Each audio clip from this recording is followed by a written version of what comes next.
Então, pessoal, é um assunto extremamente tranquilo, tá certo? Princípios no processo penal, como eu tinha falado para vocês anteriormente, é uma disciplina muito tranquila. Se você já tem uma boa base, ou se você pelo menos já teve uma mínima noção de direito constitucional, não se preocupe. Processo penal, na parte de princípios e também nos outros assuntos que nós posteriormente iremos estudar, é uma temática bastante tranquila, tá certo? Então, não se assuste, não tenha medo, não tenha receio, porque conosco você vai conseguir. Beleza, galera? Então, vamos juntos aqui, aula de processo penal. Essa é a nossa aula introdutória da parte de princípios, tá certo? Lembrando, pessoal, que alguns princípios aqui, eles seguirão nos outros conteúdos, mas eles têm uma relação mais específica, por exemplo, com a ação penal, com o inquérito policial. Então, nesse momento, a gente não vai ver determinados princípios, logicamente. Alguns outros a gente vai ver mais de uma vez, porque, por exemplo, a gente não tem como falar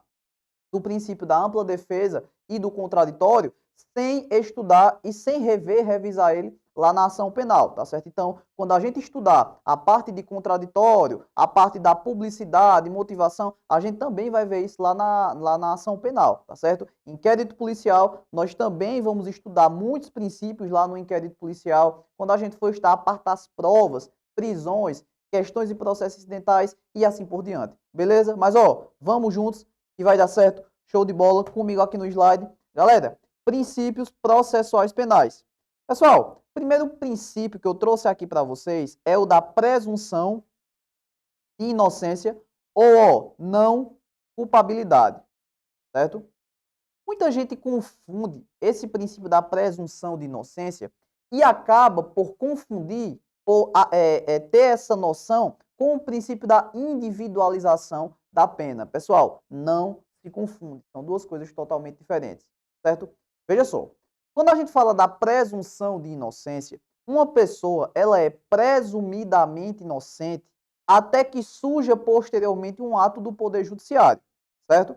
Ou seja, se eu praticar um determinado crime, um determinado ilícito, eu não sou automaticamente considerado culpado. Por quê? A presunção de inocência, ela garante a mim que eu tenho uma presunção, ou seja, que eu, antes de uma sentença condenatória transitada em julgado, eu seja considerado inocente, tá certo? Então, presunção de inocência ou de não culpabilidade, galera, nada mais é de que o reconhecimento, ó, da autoria de uma infração, ela pressupõe, pessoal, uma sentença condenatória e, cuidado, transitada em julgado, tá certo? A gente sabe que a sentença condenatória transitada em julgado, o trânsito em julgado, melhor dizendo, ele acontece quando? Quando não tem mais a possibilidade de interposição de recurso, tá certo? Então, quando não couber mais recursos diante de uma sentença, aquela pessoa, ela é considerada condenada, ou seja, foi ela quem praticou aquele determinado crime, tá certo? Então, cuidado para não confundir com a individualização da pena. A Constituição Federal de 1988, ela traz para a gente: a lei regulará a individualização da pena e adotará as seguintes: pena restritiva de direito, privativa de liberdade, multa, perdimento de bens. Essas são as penas permitidas, tá certo? Mas, aqui nesse caso em específico, são as penas permitidas que somente vai recair em desfavor de uma pessoa quando a gente tiver uma sentença, e não apenas uma sentença, galera. Essa sentença ela tem que, ó, transitar em julgado, tá certo? Lembrando que esse é um princípio expresso lá no artigo 5º da Constituição Federal, que ele diz pra gente, ó, ninguém, pessoal, cuidado. Eu já vi questão de prova de concurso colocar: o brasileiro naturalizado não será considerado culpado até o trânsito em julgado. O brasileiro nato, o cidadão. Pessoal, aqui ela não faz diferença. Seja o brasileiro, seja o estrangeiro, seja o brasileiro nato, o brasileiro naturalizado, aqui a gente não tem distinção. A Constituição Federal fala que ninguém vai ser considerado culpado até quando? Ó, até o trânsito em julgado de uma sentença. Cuidado, ó, de uma sentença. E mais, essa sentença ela tem que ser, ó, penal e ela tem que ser o que, galera? Condenatória. Já vi questão de prova colocar sentença absolutória, certo? Eu já vi questão de prova colocar, pessoal, sentença absolutória. Cuidado para não confundir, tá certo? A sentença absolutória ela não se confunde com a sentença condenatória. Ela é, ó, totalmente diferente. Porque na sentença condenatória, você condena uma pessoa. E aqui na absolutória, a pessoa é absolvida. Você não tem prova de autoria ou materialidade. Você absolve aquela pessoa se aquela pessoa não passa por uma condenação. Então, cuidado. Falou em sentença penal e tem que ser penal, tá certo? Não pode ser, se a questão trouxer para vocês uma sentença cível, tá errado, certo? Se trouxer para vocês uma sentença administrativa, se trouxer uma sentença administrativa, não existe, tá certo? Também vai estar errado. E se falar em sentença absolutória, também vai estar errado, certo? A presunção de inocência, ela só ocorre quando uma pessoa, ela é condenada por uma sentença penal condenatória transitada em julgado, tá certo? Lembrando aqui, pessoal, que o trânsito em julgado, ó, trânsito em julgado é quando não cabe mais recurso. Show? Então, quando não couber mais nenhum recurso, aí a gente vai ter uma sentença transitada em julgado. Beleza? Presunção de inocência é isso que você precisa saber. Vamos lá? Princípio, pessoal, da imparcialidade ou alheiabilidade. Vitor, que danado é alheiabilidade? Galera, alheiabilidade é a mesma coisa que imparcialidade. Como assim? O processo judicial, ele é conduzido até a presença de uma autoridade. Quem é essa autoridade? O juiz, certo? Esse juiz, pessoal, ele tem que ser um terceiro imparcial.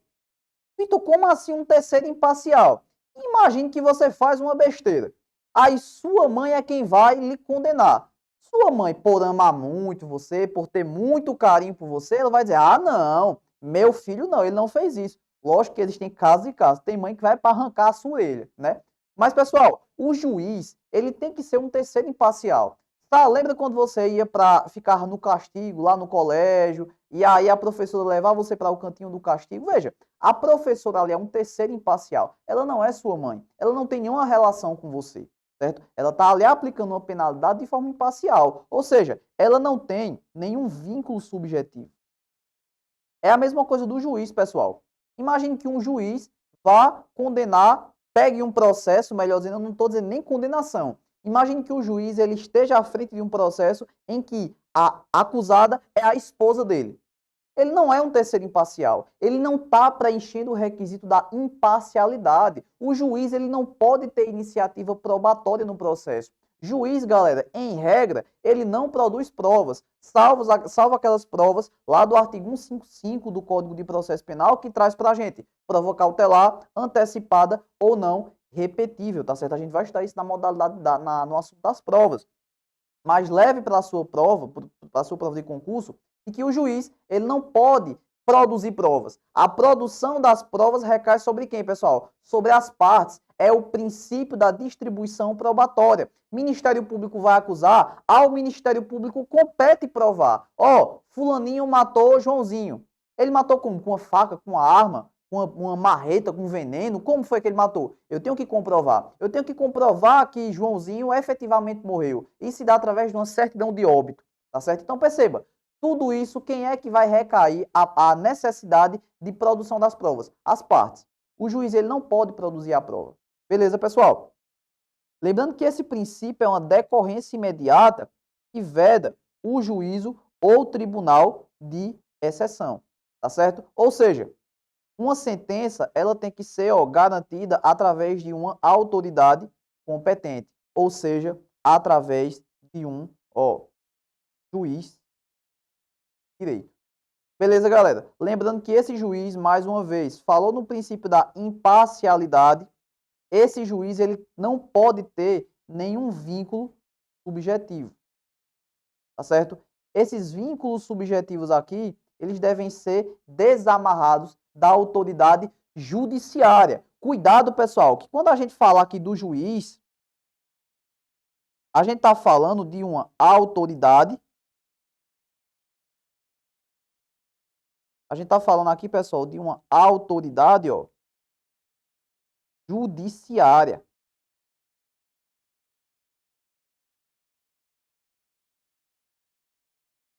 Cuidado para não confundir com autoridade policial, tá certo? A autoridade policial é o delegado de polícia. Então, a autoridade judiciária é diferente da autoridade policial, tá certo? Então, lembrando mais uma vez que é uma decorrência imediata da vedação ao juízo ou tribunal de exceção. Você não pode criar um juiz para julgar determinado processo. Você não pode ter um juiz só para aquele processo. Você, logicamente, você pode ter as varas especializadas. Por exemplo, vara de infância, violência doméstica, tribunal do júri, aí tudo bem. Mas você não pode, fulano está respondendo um processo, a gente vai criar um juiz, vai ter um juiz só para aquele processo. Aí não pode. Beleza, pessoal? Tranquilo? Então, princípio da imparcialidade também é chamado de princípio da alheabilidade, tá certo? Beleza? Tranquilo? Vamos seguir? Princípio da igualdade ou paridade de armas. Esse princípio aqui, galera, sempre cai em prova de concurso, tá certo? Por quê? Galera, o processo, ele deve ser conferido às partes um tratamento isonômico. Vitor, como assim um tratamento isonômico? Pessoal, você tem que ter no processo um contraditório e uma ampla defesa. Você tem que permitir que a parte ela se defenda. Como é que eu vou ser acusado de um crime se eu não posso me defender dele? Você tem que garantir, o Estado tem que garantir àquela pessoa um defensor, um advogado. O Estado tem que garantir àquela pessoa alguém que possa formular a defesa, tá certo? Ou seja, é uma observância às garantias formais e processuais. Ele garante a lisura processual. Um processo sem defesa é um processo nulo. Aquela pessoa tem que ter ali o direito de se defender, deve ter também o direito à motivação das decisões, tá certo? Então, tudo isso diz respeito à publicidade e à motivação dos atos emanados ali pelo Poder Judiciário, tá certo? Então, igualdade ou paridade de armas caiu na sua prova. Lembre aqui que está falando de um tratamento isonômico das partes, tá certo? Logicamente, dentro de um processo. A gente vai estudar mais na frente que no inquérito policial, a gente em tese não tem esse princípio, tá certo? Por quê? No inquérito policial, ele é um procedimento inquisitorial ou inquisitivo. Então lá, você não tem uma ampla defesa e um contraditório. Afinal, ninguém está ali imputando nada. Você é um investigado, você não é um acusado, você não é um condenado, você não é um réu. Apenas ali estão lhe investigando, tá certo? Beleza? Princípio do contraditório. Pessoal, cuidado para não confundir contraditório com ampla defesa, tá certo? Cuidado para não confundir. O contraditório, pessoal, é a possibilidade da parte influir no processo. Vitor, como assim influir no processo? Se você imputa a mim um fato, eu tenho o direito de contraditar aquele fato? Tenho. Ou seja, Joãozinho chega e diz assim, Mariazinha matou a irmã dela, um exemplo. Joãozinho disse que Maria matou a irmã. Maria tem o direito de dizer o seguinte, ei, matei não, eu não matei. Ela está contraditando aquilo que Joãozinho disse.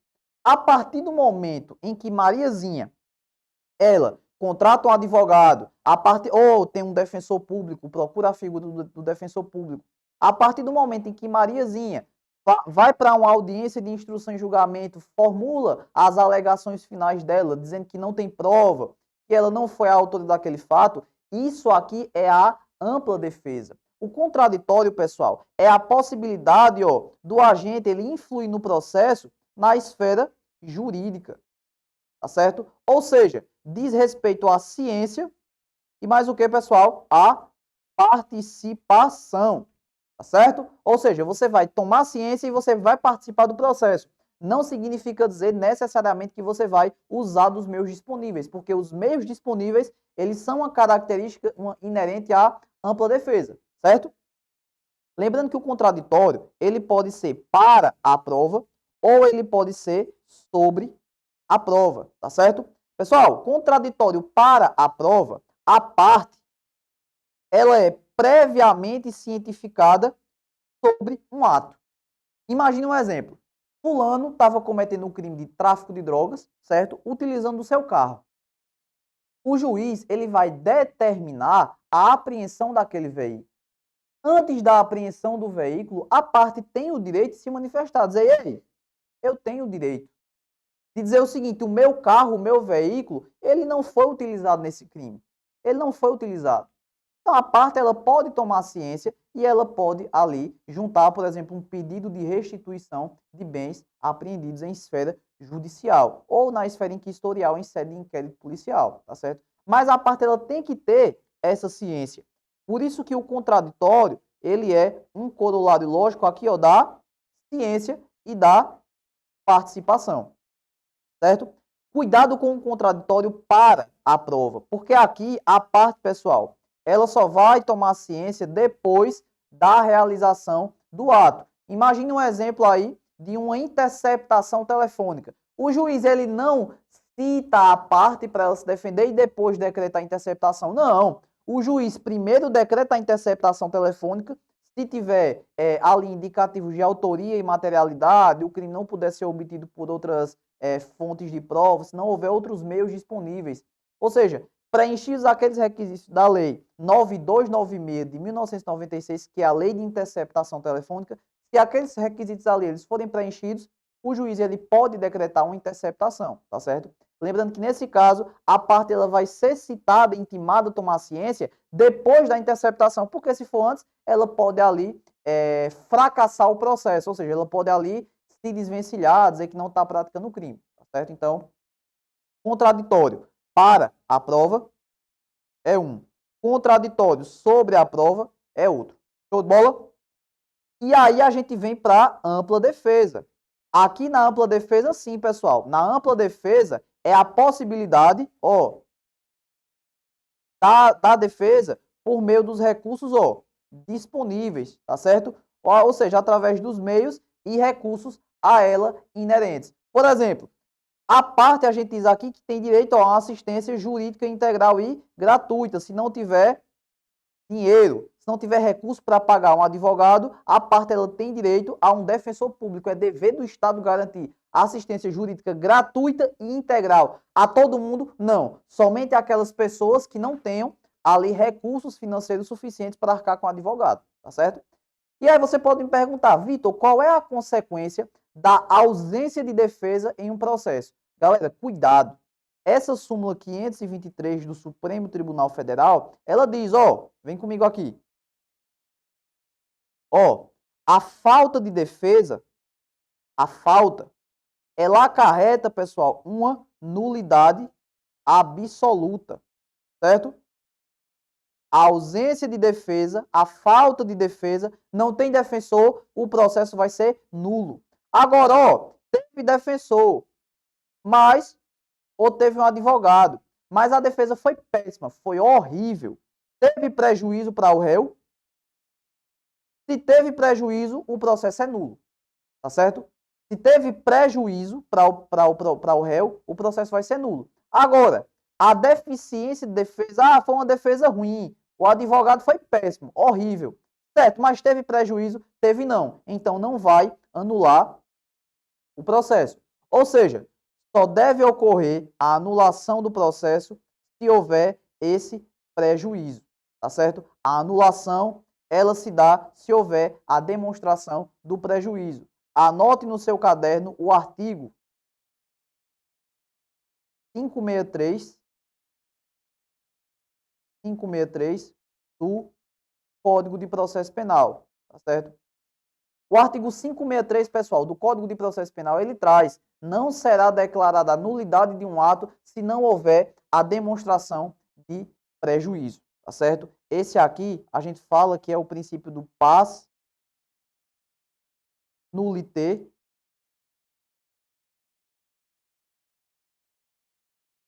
sans griffe, certo?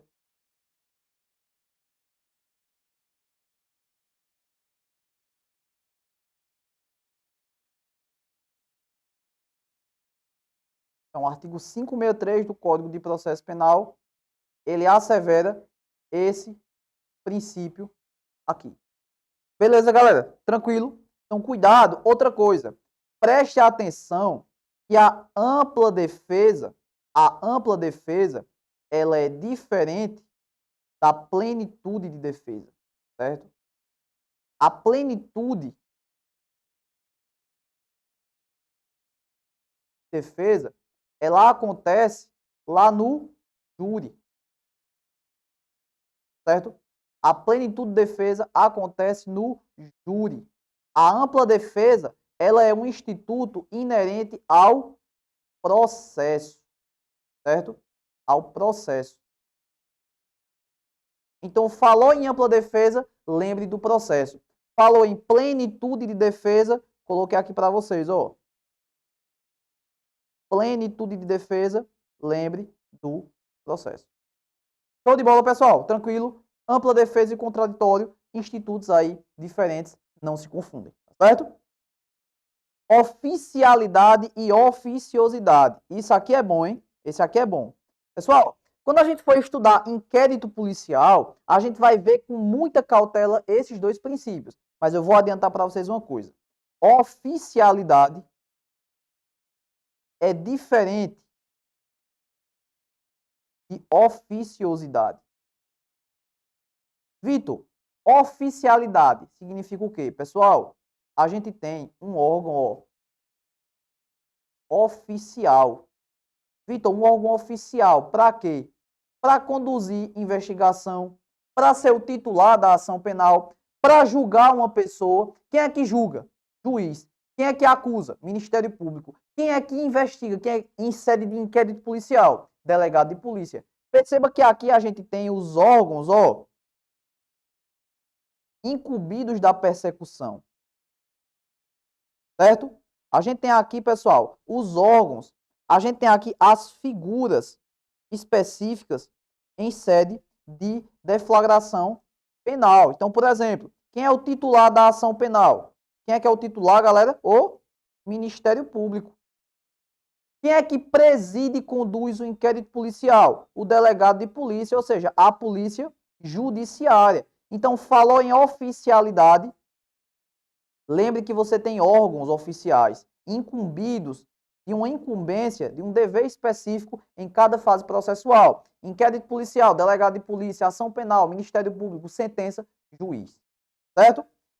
E depois a gente tem a oficiosidade. Pessoal, oficiosidade significa dizer sobre a atuação oficial na persecução. Galera, em regra, o Ministério Público, por exemplo, se tiver uma ação penal de iniciativa pública ou incondicionada, ele não tem o dever de, não, eu não vou denunciar. Ele deve agir de ofício. Ele não precisa que alguém chegue lá no promotor, na ação penal pública incondicionada, e diga, o promotor atue, delegado investigue.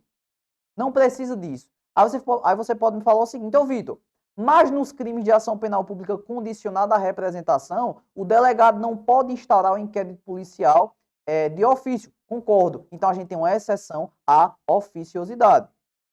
Tá certo? Porque, em regra, no poder público, a atuação oficial ocorre sem necessidade de autorização.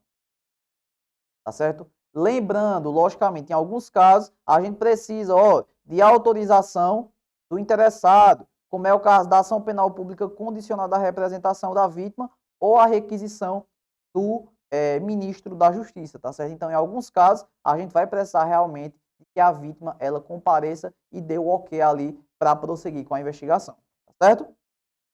Princípio da verdade real. Galera, o princípio da verdade real significa dizer que o juiz ele vai se pautar na verdade dos fatos. Vitor, como assim a verdade dos fatos? Pessoal, o juiz ele não pode se pautar em presunção. Eu acho que fulano cometeu um crime. Eu acho que fulano... Não tem esse de achismo. Você não pode, eu acho que aquela pessoa é... Não, você tem que agir com plena convicção. Você tem que agir pela verdade fática. Ou seja, você tem que se basear, o juiz, ele tem que se basear, pessoal, em uma coisa chamada, prova, certo? O juiz ele tem que se basear nas provas. Cuidado, É importante a gente fazer uma diferença aqui, que elemento de informação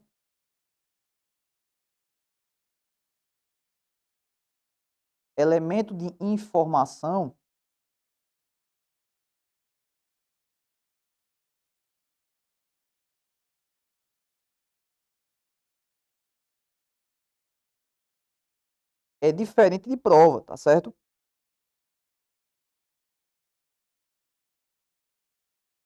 É diferente de prova. Aqui no elemento de informação, você tem ele na esfera do inquérito policial, tá certo? As provas, por outro lado, elas são produzidas em uma instrução.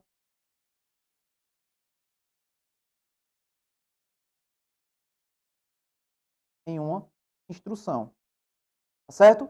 Elemento de informação é uma coisa, prova é outra, são coisas totalmente diferentes, tá certo? Então, princípio da verdade real, ele diz, ele prega, ele traz para a gente de que o princípio ele vai se pautar na verdade dos fatos, certo? O juiz ele não vai se dar com meras ilações, presunções ou deduções. Ele tem que se pautar naquilo que está no processo. Ah, um crime de estupro vulnerável, pela idade. Quantos anos a vítima tem? O juiz não pode dizer, ah, eu acho que ela tem 12 anos. Não, você não pode achar. Tem certidão de nascimento da vítima no processo? Não tem. Tem alguma documentação dela? Não tem. Como é que você vai dizer que é uma menor de 14 anos se você não tem como atestar a idade? Sabe? Ah, homicídio. A vítima morreu, eu acho que ela morreu. Não, você não pode dizer que achou que a pessoa morreu. Tem certidão de óbito, tem o boletim de identificação do cadáver, tem perícia traumatológica, não tem nada. E como é que você diz que ela morreu? Então, isso é a verdade dos fatos. O juiz ele vai se pautar na prova documental, tá certo? Beleza?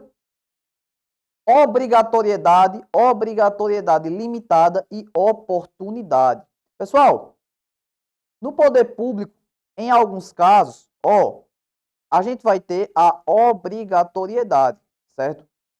Significa dizer que o delegado de polícia ou o promotor de justiça, em regra, eles estão, obrigados a agir. Ele não pode escolher, eu vou ou não agir. Não. Na obrigatoriedade, você tem que agir. Por exemplo, o Ministério Público, quando pega um crime de homicídio, por exemplo, ele não tem a opção, eu acho que eu vou denunciar. Não, ele tem que denunciar. Se tiver elemento de informação e prova de autoria e materialidade, o Ministério Público tem que obrigatoriamente denunciar a pessoa, tá certo? Isso aqui ocorre nos crimes lá de ação penal pública, incondicionada, melhor dizendo, certo? Por outro lado, galera, a gente tem a obrigatoriedade limitada, ou seja, você está obrigado a agir, mas existe uma limitação, tá certo? Então, vê o que diz aqui. Mesmo diante dos permissivos legais, é possível deixar de oferecer a denúncia, oferecendo uma transação penal ou um acordo de não persecução. Pessoal, tem alguns crimes que a própria legislação vai dizer o seguinte, Ministério Público tá com a denúncia, essa pessoa cometeu tal ilícito. Mas, em tese, essa pessoa ela pode ser beneficiada com acordo. O promotor, ele tem a obrigação de oferecer o acordo? Não. O acordo de não persecução penal, aqui do artigo 28A do Código de Processo Penal, ele é um juízo de discricionariedade do promotor de justiça. Ele não tem a obrigação de ofertar. Vitor, mas se ele quiser ofertar ali um ANPP, uma transação penal, ele pode, não tem problema nenhum, tá certo? Então, isso é uma espécie de obrigatoriedade limitada, certo? A gente tem também, pessoal, o princípio da oportunidade. Oportunidade cabe à vítima representar ou optar ou não pelo início da persecução. Se aplicar aqui no crime de ação penal privada, por exemplo, aqui eu vou dar um crime para vocês, no crime de injúria. Injúria simples, tá, galera? Injúria simples, lá do caput do Código Penal, certo? Aqui, na obrigatoriedade limitada, a gente também pode mencionar o artigo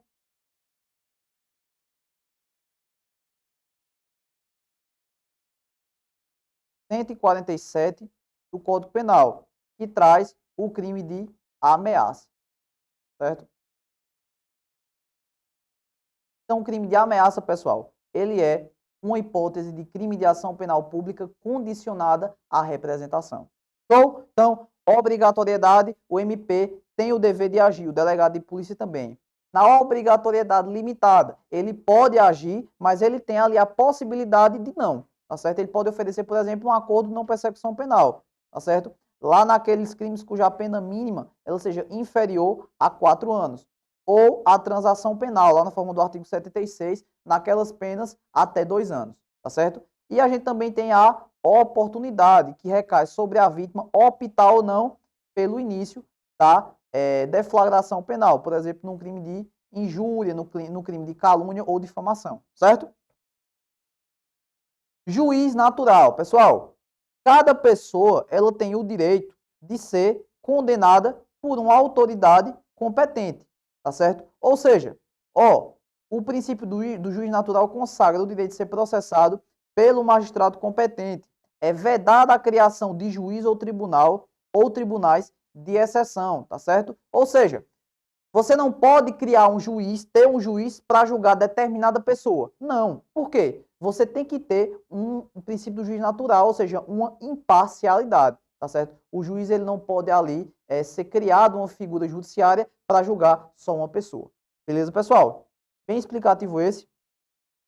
Devido processo legal e razoável duração do processo. Galera, o devido processo legal, ele está lá na Constituição Federal, é um direito individual, tá certo? Mas o que é o devido processo legal? Pessoal, o devido processo legal, ele nada mais é do que o atendimento, a observância aos ditames constitucionais, tá certo? Por exemplo, a ampla defesa, o contraditório, tá certo? A dignidade da pessoa humana, os direitos e garantias fundamentais, tudo isso entra no juízo do devido processo legal. O juiz pode prender uma pessoa sem prova? Não. Por quê? Se ele prender uma pessoa sem provas, ele está violando o devido processo legal. Ou, Vitor, um juiz ele pode decretar uma prisão preventiva fora das hipóteses previstas no artigo 312 e 313 do Código de Processo Penal? Pode não. Por quê? Ele tem que observar a legislação, ou seja, ele está violando o devido processo legal. Tá certo? Então, devido processo legal ninguém será privado de liberdade ou de seus bens sem o devido processo legal, sem as garantias constitucionais e sem as garantias legais. Beleza? Tem também, pessoal, que deve ser assegurado a todos a razoável duração do processo e os meios que garantam a sua celeridade. Pessoal, nada do Poder Judiciário acontece sem prazo. A gente tem um prazo para tudo, tá certo? Ô, Vitor, e se a gente, por exemplo, eu estou há 2 anos esperando o meu processo, a gente tem uma violação à razoável duração do processo, você tem direito a ter uma resposta rápida, célere por parte do poder público. Você tem direito de que o juiz, quando ele dê uma sentença, ele exare aquela sentença em tempo hábil. Você não pode ficar esperando o resto da sua vida por uma sentença, tá certo? Então, pessoal, cuidado, que nesses casos em específico, o processo ele deve ser razoável, tá certo? Ou seja, você tem um tempo específico para que você possa e você consiga ter uma razoável duração do processo, certo? Vedação à autoincriminação. Pessoal, também chamado de nemo tenetur sedetegere. Precisa aprender isso aqui no latim não, tá certo? Você não vai ser exorcista para a necessidade de aprender latim não, tá certo? Então, calma. Esse princípio da autoincriminação, ele preza que ninguém pode ser compelido a produzir prova contra si mesmo. Sabe aqueles filmes americanos em que a pessoa diz, ei, eu exerço o meu direito constitucional de permanecer em silêncio. Essa garantia ao silêncio é uma possibilidade de que você não seja incriminado. Na delegacia, se o delegado perguntar para você, você deseja falar só aqui ou em juízo? Você quer arguir alguma? O pessoal vai dizer, não, eu não quero, eu vou exercer o meu direito constitucional de permanecer em silêncio. Esse é o princípio da vedação à autoincriminação. O delegado não pode pegar na orelha e dizer, você vai falar sim, você vai confessar. Ele não pode dizer isso, certo? Eu trouxe aqui, alguns direitos que têm relação com o princípio da a vedação à autoincriminação, tá certo? Então, o primeiro deles, silêncio ou permanecer, calado. O cara tem direito aqui de permanecer em silêncio, sem que esse silêncio ele seja levado em prejuízo para a defesa. Então, o silêncio não importa em confissão. Beleza, pessoal? Não é porque o cara foi ouvido na delegacia e ele ficou em silêncio que ele automaticamente é o culpado. Tá certo? Aqui, ó, não ser compelido a confessar, isso aqui a gente já viu, inexigibilidade de dizer a verdade. Pessoal, o réu, ele tem a obrigação de dizer a verdade? Tem não. Ô, Vitor, então quer dizer que ele pode mentir? A jurisprudência já admitiu que o réu, ele pode arguir em defesa um fato, ainda que seja inverossímil, porque a gente não tem o crime de perjúrio, tá certo? A mentira no processo penal, para o condenado, para o réu, para o investigado, ela não é crime, tá certo?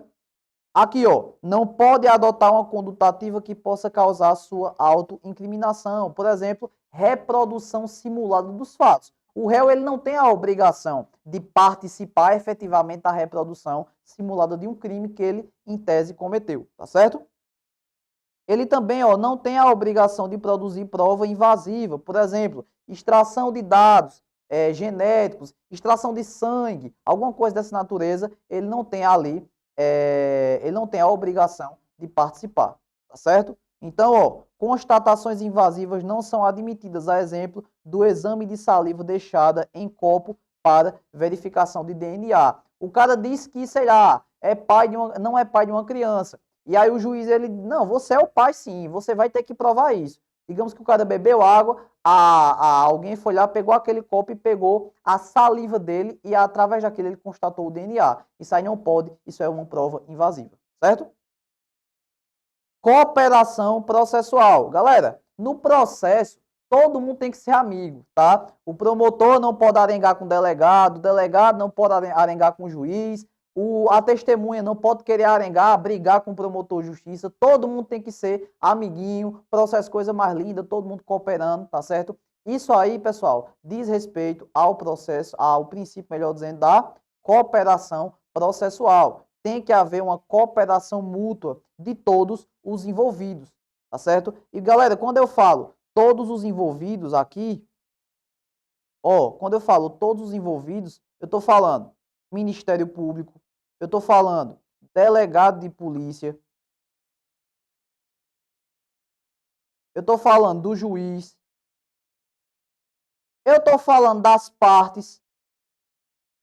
Vitor, como assim as partes? Eu tô falando aqui, ó, da testemunha. Eu tô falando aqui dos servidores. Eu tô falando do réu, beleza?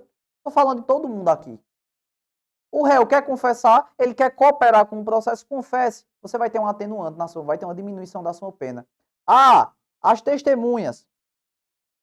Uma testemunha não quis prestar depoimento porque é inimiga da outra. Tem isso não. Ela tem que cooperar no processo, tá certo? Então, falou em princípio da cooperação processual, lembre, a parte, o processo, melhor dizendo, perdão, ele tem que ter uma cooperação mútua entre as partes.